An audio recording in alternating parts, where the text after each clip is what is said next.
Diana Taurasi, you right. Reality is coming. And it was them niggas. In my previous video, I highlighted the fact that Diana Taurasi put her foot in her mouth when she stated that the Caitlin Clarks of the world, the Angel Reeses of the world, Camilla Cardosas of the world, that they'll go through a learning curve and that it's going to take longer for some to reach their greatness in the professional league. You look superhuman playing against 18-year-olds, but you're going to come with some grown women that have been playing professional basketball for a long time. Not saying that it's not going to translate, because when you're great at what you do, you're just going to get better. But there is going to be a transition period where you're going to have to give yourself some grace as a rookie.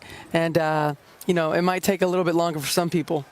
Well, Diana Taurasi is facing a whole lot of heat because those statements were accurate, but it only makes sense when you perform well against those individuals, and that did not occur. I also stated in my previous video that, you know, America is in turmoil right now. Like, we're in a bad state.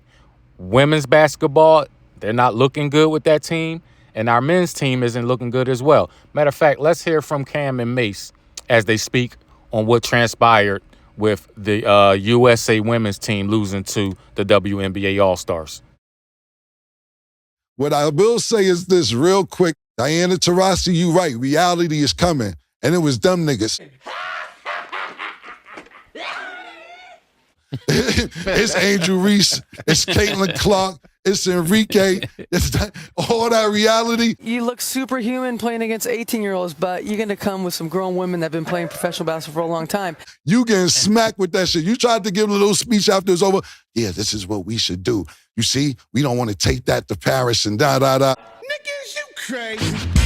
Nah. That little speech after talk about let's take this loss on the chin and we get ready. Because they had to leave to go to London right after the game. It wasn't no other. They gotta go. Yo, I don't know. Like I said, I can't tell you what the other countries' women's teams are like, but the All-Stars for America killed the USA team. Yeah, I mean, obviously, I agree with what Cam said. In my previous video, I did highlight the fact that Diana Taurasi put her foot in her mouth. Like I said, I didn't care about the statements. I think everybody should be a competitor in that way, but you got to back it up. You know, she lost to Caitlin Clark the first time they met, and then she lost to Caitlin and Angel Reese, both of the rookies that she claimed may take some time for them to show their greatness. So I think the fact of the matter is most people expected the USA team to really wax them, especially with having rookies on the team. You know what I'm saying? It's like you expect that experience to supersede the experience of just the WNBA All-Stars. But, I mean, listen, I tell people all the time, this is why games get played. You wonder why teams have the best record in the league, but then they don't win the championship? It's because, you know, at the end of the day, the record doesn't really dictate whether or not you're going to win. You still got to go out there and perform, and anything can happen. And that's what we saw.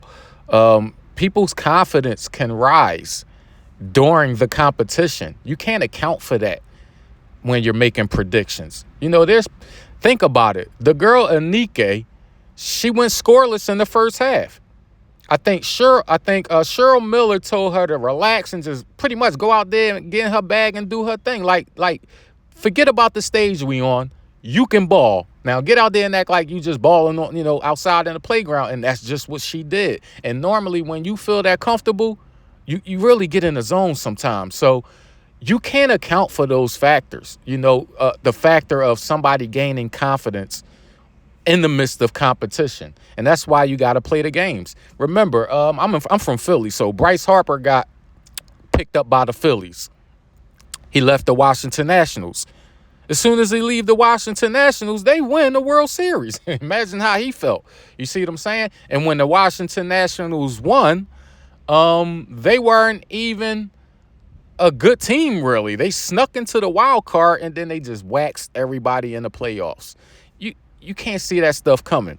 You can't see the confidence that people end up developing through the course of competition.